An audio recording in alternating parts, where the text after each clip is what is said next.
Shalom Bapak Ibu. Sekali lagi shalom. Selamat hari Minggu. Bagaimana panas? Ya pasti panas. Bapak Ibu Saudara, saya bersyukur kurang lebih 7 bulan saya tidak bersama-sama dengan Bapak Ibu. Karena memang saya lebih banyak di daerah Sidikalang, Papak Barat, Humbahas, Toba dan sekitarnya. Dan kadang-kadang pulang ke Nias karena hati saya dan buah hati saya ada di Pulau Nias. Haleluya.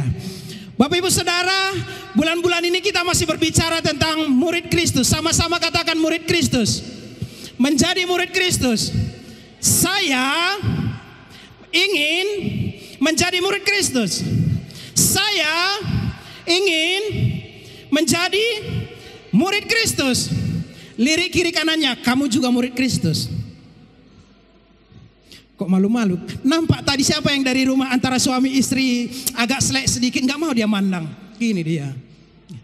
Kalau akur dari rumah pasti dicoleknya, kamu juga murid Kristus gitu. Nah, Bapak Ibu Saudara, di dalam pelayanan Yesus kurang lebih 3,5 tahun ketika dia di bumi, ada 2 golongan yang mengikuti Yesus. Sekali lagi, ada 2 kelompok atau golongan yang selalu bersama-sama dengan Yesus, yang ada di sekitar Yesus selama pelayanannya. Yang pertama dikatakan adalah murid-murid. Murid-murid ada yang terdiri dari 12 orang, itulah yang kita kenal dengan Matius, Petrus, Yakobus, Yohanes dan segala macam. Ada lagi kelompok murid yang lain, kelompok 70 murid. Itu yang selalu bersama-sama dengan Yesus. Nah, murid-murid inilah yang selalu memberikan hati mereka, memberikan hidup mereka untuk Tuhan, memberikan segala sesuatu, meninggalkan segala sesuatu untuk Tuhan. Murid-murid ini yang selalu siap dibentuk, selalu siap ditegur, selalu siap dikoreksi ketika bersama-sama dengan Yesus. Kadang-kadang ketika mereka bersama-sama dengan Yesus, omongan Yesus tidaklah pelan. Kadang-kadang ketika murid bersama-sama dengan Yesus, mereka mendapatkan teguran yang keras, mendapatkan nasihat yang keras, tetapi murid mereka tidak akan meninggalkan Yesus. Tetapi saudara, ada kelompok kedua yang sering bersama-sama dengan Yesus, yang sering mengikuti Yesus, yang berbondong-bondong mengikuti Yesus. Siapakah mereka? Alkitab mengatakan mereka adalah orang banyak. Bisa dikatakan juga pengikut. Orang banyak datang kepada Yesus dengan motivasi yang berbeda-beda, dengan tujuan yang berbeda-beda. Kalau kita melihat di situ ada orang Farisi, di situ ada ahli Taurat, di situ ada banyak orang yang selalu berkerumun di sekeliling Yesus. Apa tujuan mereka? Macam-macam. Kita tahu ahli Taurat tujuannya apa? Ingin mencari-cari kesalahan Yesus, ingin menjatuhkan Yesus, ingin mengoreksi ajaran Yesus, bahkan ingin membunuh Yesus. Ada lagi yang ikut Yesus adalah ingin melihat mukjizat Yesus, ingin menikmati rima roti itu, ingin menikmati berkat itu. Ada lagi pengikut yang lain datang kepada Yesus karena ingin disembuhkan, karena ingin mukjizat, karena ingin diberkati. Ada lagi yang mengikuti Yesus karena penasaran, karena mereka sebelumnya sudah mendengar tentang Yesus, akhirnya mereka penasaran, akhirnya mereka juga ikut. Mungkin ada lagi juga yang datang kepada Yesus karena disuruh. Coba pergi dulu lihat itu, siapa itu yang datang, yang apa itu, yang bikin-bikin kerumunan itu. Akhirnya dia pergi juga. Berbagai alasan, berbagai motivasi orang banyak itu, kerumunan itu, orang itu datang kepada Yesus. Tetapi tahukah saudara, di akhir Yesus, ketika masa Yesus mau disalibkan, apa yang terjadi? Sebagian banyak dari kelompok orang banyak itu juga memaki Yesus. Sebagian banyak dari kelompok orang banyak itu juga menghujat Yesus dan berkata, salibkan dia. Sebagian besar dari orang banyak itu juga berkata, engkau harus dihukum mati. Bapak Ibu Saudara, kelompok orang banyak ini adalah gambaran kebanyakan orang gereja saat ini. Kelompok orang banyak memasuki gereja saat ini, saya harus mengatakan itu. Ada banyak orang datang ke gereja dengan berbagai motivasi, dengan berbagai tujuan yang bermacam-macam. Ada yang tujuannya nggak benar, ada yang benar. Ada yang berkata, daripada aku di rumah nanti dikatain tetangga tidak ke gereja, masa orang Kristen nggak ke gereja, malu dong. Ya sudahlah, ke gerejalah aku. Ada yang berkata, aku ke gereja nanti apa kata suamiku. Ada lagi yang berkata, aku ke gereja karena harus tanda tangan Pak, ini buku ibadah. Kalau tidak tanda tangan buku ibadah ini Pak, besok dihukum aku sama guru agama. Berbagai macam alasan motivasi orang datang ke gereja. Dan Bapak Ibu Saudara, saya tidak tahu apa yang menjadi alasan, apa yang menggerakkan kita datang ke gereja. Bapak Ibu Saudara, perbedaan murid dengan orang banyak adalah murid ketika mereka sebelum mengikuti Yesus, mereka sudah mengalami Tuhan. Mereka sudah mengalami perjumpaan terlebih dahulu dengan Tuhan. Ketika Petrus dan kawan-kawan ada di dalam tepi danau, ketika mereka belum menjadi murid, mereka sudah mengalami Tuhan, mereka sudah mengalami perjumpaan dengan Tuhan. Mereka melihat mukjizat yang nyata, mereka melihat karya yang luar biasa. Dan ketika mereka melihat karya Yesus yang ajaib, mereka berkata, Tuhan, pergilah daripada aku sebab aku orang berdosa. Artinya apa? Petrus dan kawan-kawan sudah mengalami Tuhan terlebih dahulu sebelum mereka mengikut Tuhan. Tetapi bedanya orang banyak adalah mereka selalu ikut Tuhan, mereka selalu ikut dalam kerumunan, tetapi mereka tidak mengalami Tuhan, mereka tidak mengalami perjumpaan dengan Tuhan, sehingga tidak ada sesuatu yang terjadi dalam kehidupan mereka. Bapak Ibu Saudara, ada banyak sekarang orang Kristen, ada banyak sekarang orang gereja datang ke gereja tapi tidak mengalami Tuhan. Ada banyak sekarang orang Kristen, ada banyak sekarang umat Tuhan melakukan doa tetapi tidak merasakan Tuhan di dalam doa-doanya. Saya harus sampaikan ini kurang lebih hari Senin yang lalu Pak Bangun konfirmasi bahwa saya akan melayani. Sampai kemarin ketika setiap hari saya bergumul, memang Pak Bangun sudah katakan temanya adalah menjadi murid Kristus. Tetapi sampai tadi malam jam 10 malam saya tidak menemukan apa yang harus saya sampaikan. Setiap sekali saya mau membaca Alkitab, saya tidak tergerak untuk itu, tapi saya malah digerakkan untuk berdoa dan memuji Tuhan, penyembahan. Saya tidak tahu apa yang Anda alami, tetapi pesan yang Tuhan tanam dalam hati saya adalah, akhir-akhir ini ada banyak orang ke gereja, tapi tidak mengalami Tuhan. Ada banyak orang masuk mencoba ke dalam doa, tapi sebenarnya dia tidak merasakan Tuhan dalam doa-doanya itu. Saya tidak tahu bagaimana kehidupan Anda, bagaimana hubungan Anda dengan Tuhan. Dengan kata lain, mereka memang melakukan itu, aktivitas itu, tapi dengan kata lain mereka sudah kehilangan gairah. Mereka sudah kehilangan api daripada Tuhan. Memang tubuh saya ada di tempat persekutuan, memang tubuhnya ada di gereja, tetapi sebenarnya kuasa Tuhan itu sudah jarang kualami. Coba cek diri Anda ketika Anda berdoa secara khusyuk dengan Tuhan. Apakah Anda masih mengalami Tuhan?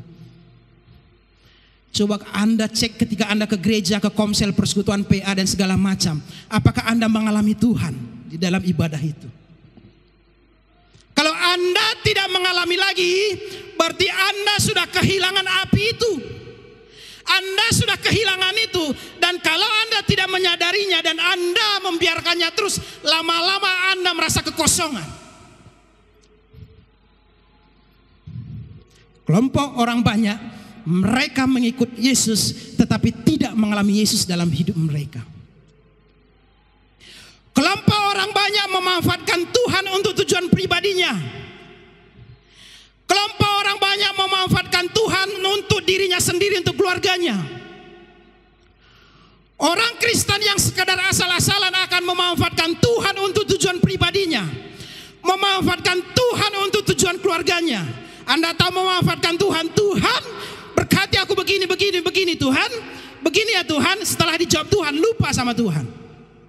Saya sudah pernah menceritakan bagaimana orang ketika mau ikut PNS, ikut tes CP3K, disebar amplop ke berbagai gereja dan panti-panti asuhan dengan pesan tolong didoakan saya ya Pak. Tidak lupa di dalamnya selain daripada topik doa namanya, kemudian jelas lokasi di mana dia ujian, di situ ada ditempelkan sogokan kepada Tuhan. Tahu artinya sogokan? Ada uang di dalam amplop itu.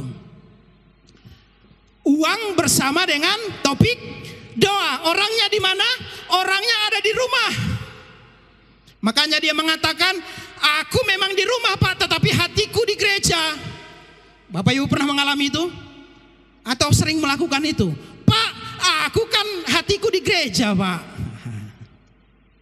Memanfaatkan Tuhan untuk tujuan pribadi. Bapak Ibu Saudara, ada sebuah judul buku yang berjudul Cat and Dog Theology, yang ditulis oleh Gerard Robinson. Artinya teologi kucing dan anjing. Ya, ini banyak dipakai oleh kalangan-kalangan orang yang sekolah teologi. Jadi teologi kucing dan anjing ini seperti ini. Teologi kucing berkata, engkau memberkati aku, engkau memberikan aku makan, engkau memberikan aku tumpangan, engkau peduli dengan aku, engkau sayang kepada aku, maka aku adalah Tuanmu. Teologi kucing. Artinya apa? Kalau ada maunya baru mendekat kepada Tuhan. Sekali lagi teologi kucing berkata, engkau memberikan aku makan, engkau memberikan aku tumpangan, engkau memperhatikan aku, engkau mengelus-ngelus aku, engkau memandikan aku adalah Tuanmu. Kata teologi kucing. Teologi anjing berkata begini, engkau mempedulikan aku, engkau memberikan aku makan, engkau memberkati aku, engkau mengelus-ngelus aku, engkau memberikan aku tumpangan, engkau sayang kepada aku, engkau pastilah Tuanku. Di mana perbedaannya? Si Tuhan melakukan hal yang sama, betul? Si Tuhan melakukan hal yang sama, memberkati, menolong, peduli terhadap peliharanya. Tetapi yang berbeda adalah reaksi daripada si kucing dan anjing. Si kucing berkata, aku Tuanmu yang wajib engkau layani, yang wajib engkau berikan aku makan. Si anjing berkata, engkau Tuanku yang wajib aku hormati, yang wajib aku tunduk apapun yang terjadi dalam hidupku. Engkaulah Tuhan yang harus kuikuti. Di dalam perjalanan iman Anda memegang yang mana? Anda jadikan diri Anda sebagai Tuhan, atau Anda jadikan Dia sebagai Tuhan, Anda sebagai hamba yang harus Anda tunduk? Tentunya Anda dan malaikat-malaikat dan staf-stafnya yang tahu. Tidak ada yang tahu. Tetapi ini adalah perjalanan kehidupan kita yang seringkali diperhadapkan dengan demikian. Inilah realita kehidupan yang dimana kalau kita tidak menyadari, kita masuk ke dalam golongan kucing itu yang sering menuntut kepada Tuhan. Tiba gilirannya bagian kita tidak melakukan apa-apa. Makanya kita harus cek diri kita. Nah, hari ini saya ingin membagikan 3 hal yang harus dimiliki seorang murid. Bapak Ibu Saudara, kalau saya berkata 3, jangan dikaitkan dengan politik. Ya, karena gereja kita tidak terafiliasi dengan partai politik dan tidak berpolitik. Kalau Anda secara pribadi mau berpolitik, silahkan, kita akan doakan supaya duduk orang-orang hebat di pemerintahan. Tapi sekali lagi secara organisasi tidak berpolitik, ya. Nah, kita akan belajar 3 hal dari kehidupan murid yang harus kita miliki juga. Kita tahu bahwa murid-murid Tuhan Yesus dari 12 orang, kemudian ketika Yesus naik ke sorga, kemudian di hari Pentakosta mereka sisa dari orang banyak itu disaring sisa 120 orang ketika mereka di loteng di Yerusalem. Masih ingat itu ya, di Kisah Para Rasul. Nah, dari 120 orang ini dalam perjalanannya mereka menggoncangkan dunia.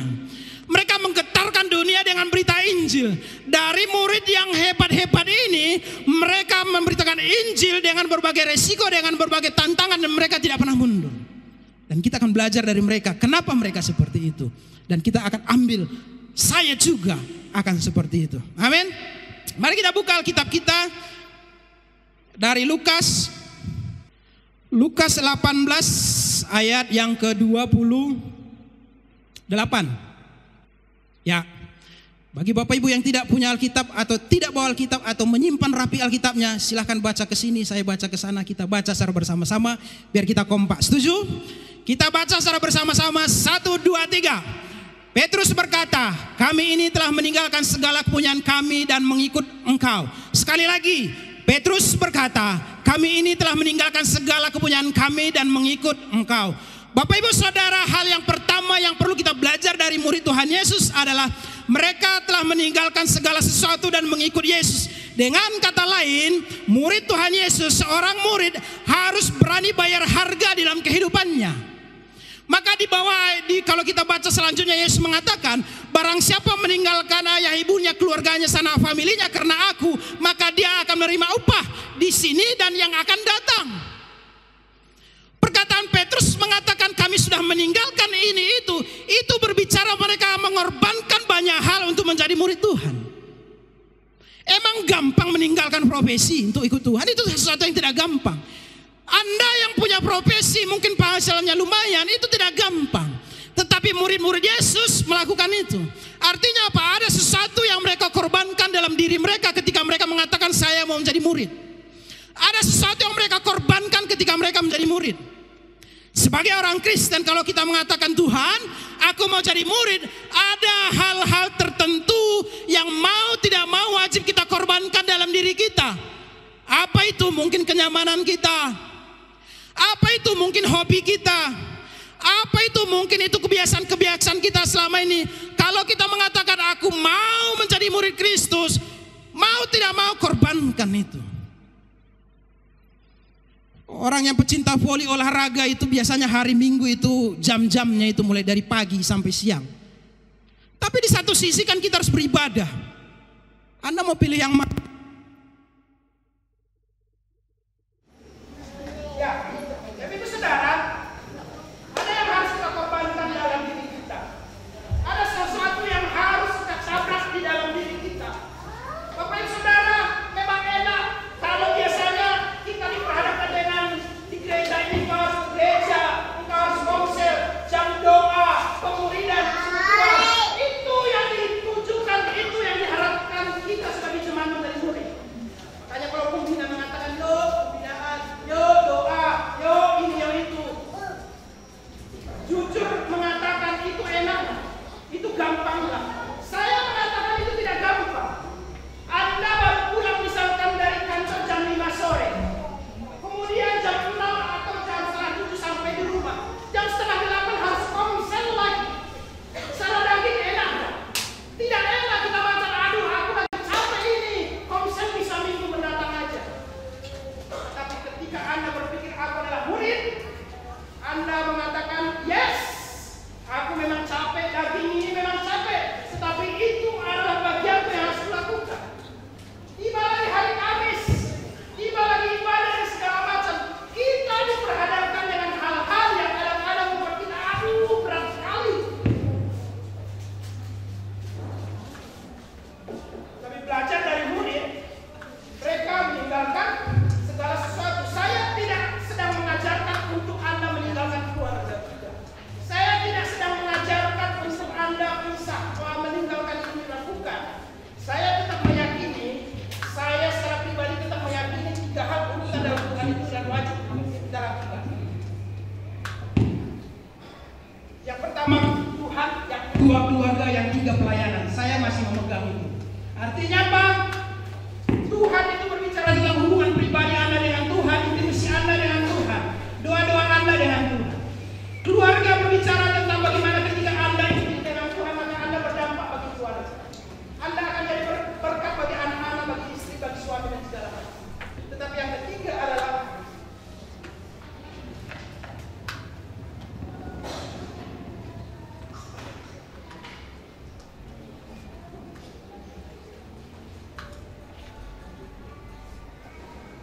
oke, baik. Itu hal yang pertama. Ada yang dikorbankan untuk mengikut Tuhan. Cek diri Anda, kira-kira apa ya? Kenyamanan kah? Hobi itu kah? Kesalahan kah? Di dalam grup mungkin sudah ada janji, tetapi berbentrokan dengan waktunya coba dan komsel. Anda pilih yang mana? Mana? Anda pilih yang mana? Sebagai seorang murid, Anda akan tahu mana prioritas Anda dalam Tuhan. Amin. Sebagai seorang murid, Anda bisa memutuskan dan menentukan mana yang harus kita pilih. Itu yang pertama. Yang kedua, yang harus kita lakukan sebagai seorang murid dalam kehidupan kita adalah, mari kita buka dari Roma. Bukan Roma, Matius. Matius pasal yang ke-5 ayat yang ke-16. Saya bacakan. Demikianlah hendaknya terangmu bercahaya di depan orang, supaya mereka melihat perbuatanmu yang baik dan memuliakan Bapamu yang di sorga. Dengan kata lain, saya mencatat bahwa yang kedua yang harus dipegang seorang murid adalah dia harus membawa agenda Tuhan di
ayam yang di kampung-kampung. Ini saya berpikir, itu mungkin dinias.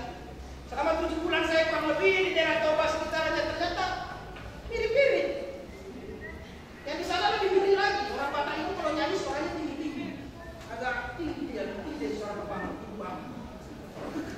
Jadi kadang-kadang seperti biasa, kalau di sini memang agak ya walaupun rimbang sedikit. Kalau di sana itu memang di gereja itu dominannya ibu-ibu. Makanya banyak prediksi mengatakan di surga itu nanti lebih banyak kaum perempuan daripada laki-laki. Jadi nanti orang ke gereja paling ibu, maka para ama membuat bapaknya sendiri di kedai tua. Dan kadang-kadang kedai itu tidak terlalu jauh dari gereja. Ya apa yang dilakukan? Kalau dulu kan orang minum buah sambil main gitar kan. Sekarang nggak laku lagi tuh.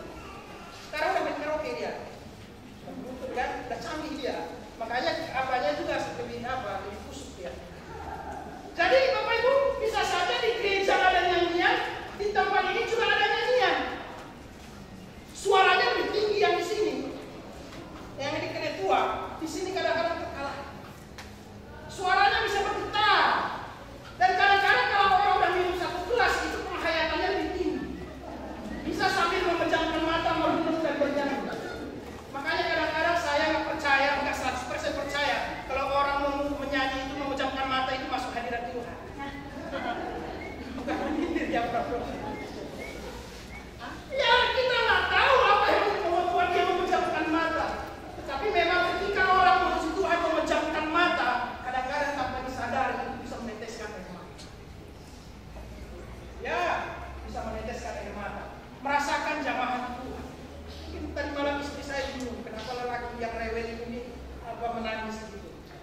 Yes, hampir 1 jam saya berdoa penyembahan, tidak kerasa keluar air mata. Bukan karena saya cengeng, no.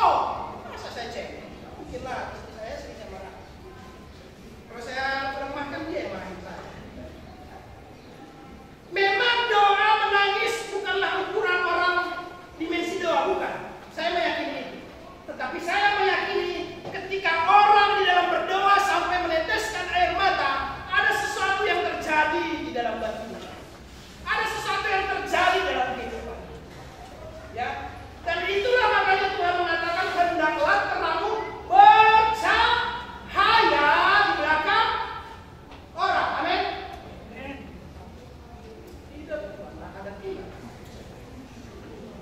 Di depan orang supaya orang melihat. Ketika orang melihat maka dia akan kaget, dia akan terwow siapa Tuhanmu itu. Tetapi ketika orang melihat loh kok gitu sih. Hal yang kedua, membawa agenda Tuhan dalam setiap kehidupan kita. Yang ketiga adalah yang harus kita pegang, yang harus kita miliki sebagai seorang murid adalah percaya dengan cara kerja Tuhan. Sekali lagi, percaya dengan cara kerja Tuhan. Seringkali kita sebagai orang Kristen datang ke gereja mengatakan aku percaya Tuhan, tapi sebenarnya tidak percaya sepenuhnya kepada itu. Dan ini pun melanda gereja, dan ini pun ada banyak mengikat orang-orang Kristen. Bapak Ibu Saudara, ada kisah dalam Perjanjian Baru antara Tuhan Yesus. Petrus di penjara gara-gara memberitakan Injil. Ketika Petrus dalam penjara, Alkitab mengatakan kakinya diikat, kemudian dia tempatkan yang paling tengah dengan pengawalan yang ketat. Kemudian apalagi ada penjaga beregu di depan-depan pintu, ada pengawalan berlapis seperti kasus teroris mungkin kalau di Indonesia. Ada pengawalan yang ketat terhadap Petrus sebab dia memberitakan Injil. Tetapi apa yang terjadi berkali-kali Tuhan lakukan pada waktu tengah malam, mukjizat Tuhan terjadi tanpa campur tangan manusia.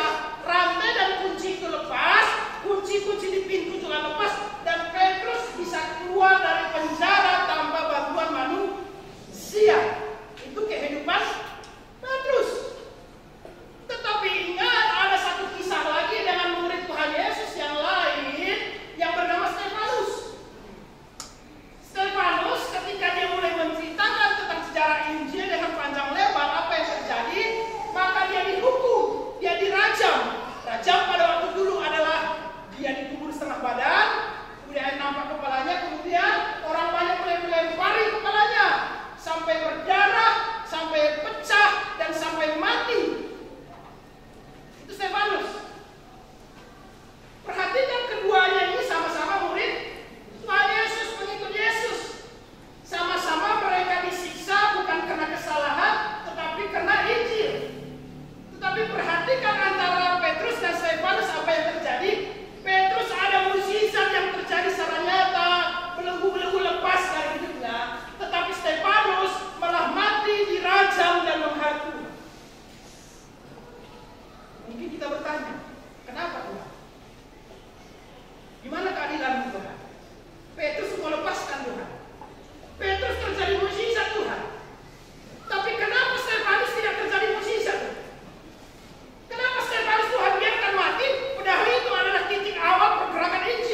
terjadi dalam kehidupan kita. Tuhan, kenapa dia dipakai, aku tidak? Tuhan, kemarin dia didoakan dan sembuh.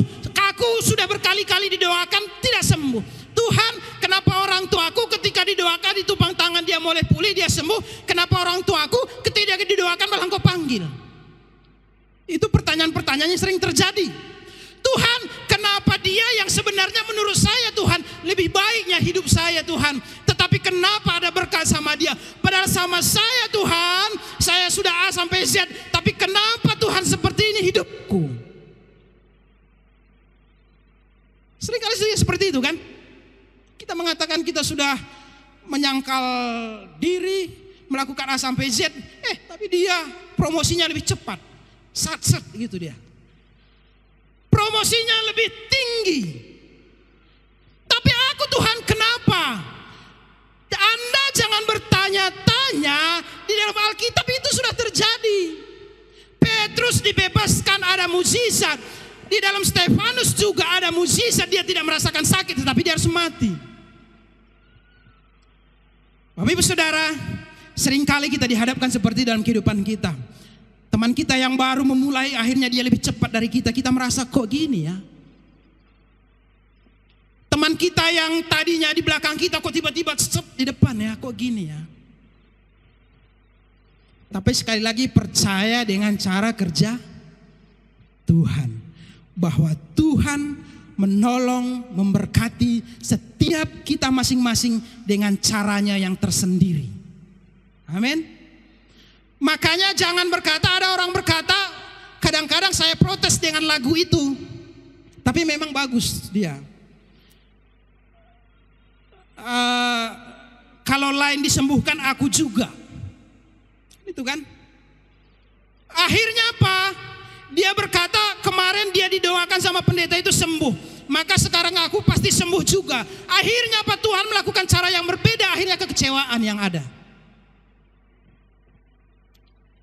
Sekali lagi percaya dengan cara kerja Tuhan. Mari kita buka dari Roma pasal 8 ayat 28. Kita baca secara bersama-sama.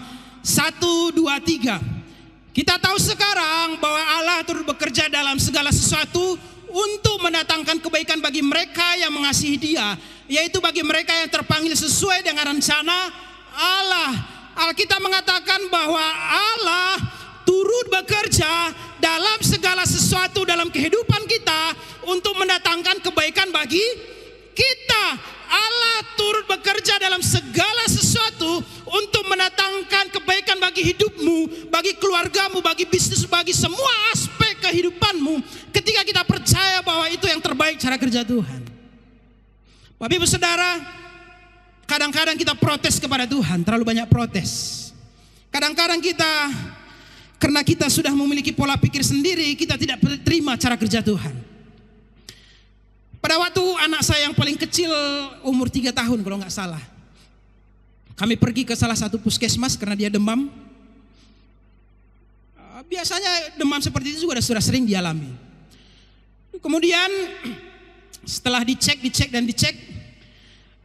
diambil darahnya, maka ada satu statement atau apa keluar dari yang analisa darahnya itu mengatakan ini malaria Pak. Anak bapak malaria. Oh ya, saya bilang. Kemudian mereka datang satu rombongan dari puskesmas ingin menyemprot semua sekitar rumah kami dengan ada beberapa obat yang menurut saya besar-besar memang obatnya. Tapi dalam hati saya agak ragu. Akhirnya saya konsultasi dengan beberapa dokter anak datang ke sana, kemudian mereka sarankan coba cek aja di sini Pak. Kami cek di salah satu lab. Kemudian diambil darahnya lagi, diperiksa. Kemudian tidak puas dari situ, kami cek lagi. Karena yang satu sudah positif. Kemudian diambil darahnya, dia mengatakan Pak, saya nggak lupa berapa hari atau berapa minggu, itu diambil lagi ya Pak darahnya. Saya sebagai orang tua akan pasti mengikuti. Kenapa? Karena saya ingin tahu apa yang terjadi dengan anak saya mau memberikan yang terbaik bagi anak saya. Kalau memang dia positif malaria, nggak apa-apa. Saya ikuti semua treatment yang diberikan oleh dokter. Tetapi kalau tidak, tetapi diikuti itu kan bahaya menurut saya. Maka saya melakukan cek di luar. Anda tahu ketika anak saya udah berkali-kali diambil darahnya, itu 3 tahun atau berapa, dia teriak.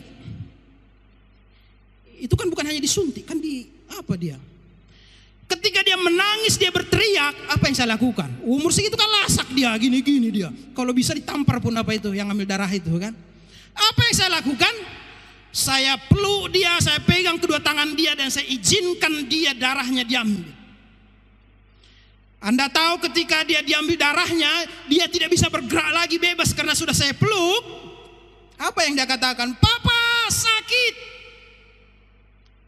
Papa kemarin kan udah diambil darah adek. Kenapa diambil lagi? Kemarin kan sudah disuntik, kenapa saya disakiti lagi? Saya yang sebagai orang tua, sebagai ayah, saya menangis. Tapi saya harus tahankan. Kenapa? Karena itu yang terbaik untuk anak saya. Saya harus tahankan itu. Kalau istri saya nggak berani dia lihat. Saya harus pegang dia dengan anak saya menangis, dia teriak, dia menjerit, tetapi harus tega saya memeluk dia dan saya izinkan darahnya diambil dan dia disakiti. Karena saya tahu tujuannya baik adalah untuk kebaikan dia. Dan pada akhirnya dia dikatakan negatif, salah yang di sana. Dan tidak ada terjadi apa-apa. Ini yang seringkali terjadi dalam kehidupan kita yang sering Tuhan izinkan. Seringkali kita menjerit, Bapak, kemarin aku sudah mengalami ini. Bapak, kemarin aku sudah disakiti, tapi sekarang kok aku disakiti lagi Tuhan. Tuhan, kemarin aku sudah mengalami ujian itu, tapi sekarang kenapa diperhadapkan lagi Tuhan? Papa, kemarin aku sudah menangis gara-gara itu, tapi sekarang kenapa aku harus menangis lagi gara-gara ini Tuhan? Kenapa begitu sakit ini Tuhan, di manakah Engkau? Tapi tahukah Anda ketika Anda teriak, Anda menjerit, di mana dia? Dia memeluk kita erat, dan erat dia peluk kita dan berkata, itu karena aku mengasihimu anakku. Itu karena aku sayang samamu anakku. Aku sengaja membiarkan itu karena aku tahu yang terbaik bagimu.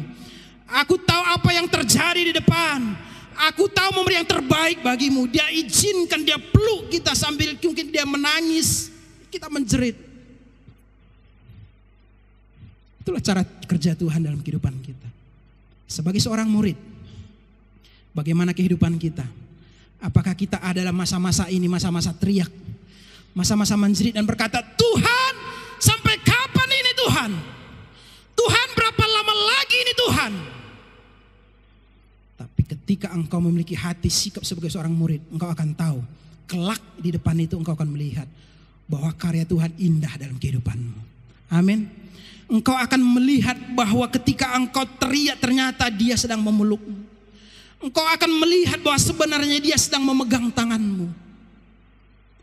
Dan ketika engkau menyimpang, kadang-kadang dia cubit kamu supaya berjalan dalam rancangannya. Amin. Mau jadi murid? Pastikan diri kita hari demi hari semakin menjadi murid. Mari kita berdoa.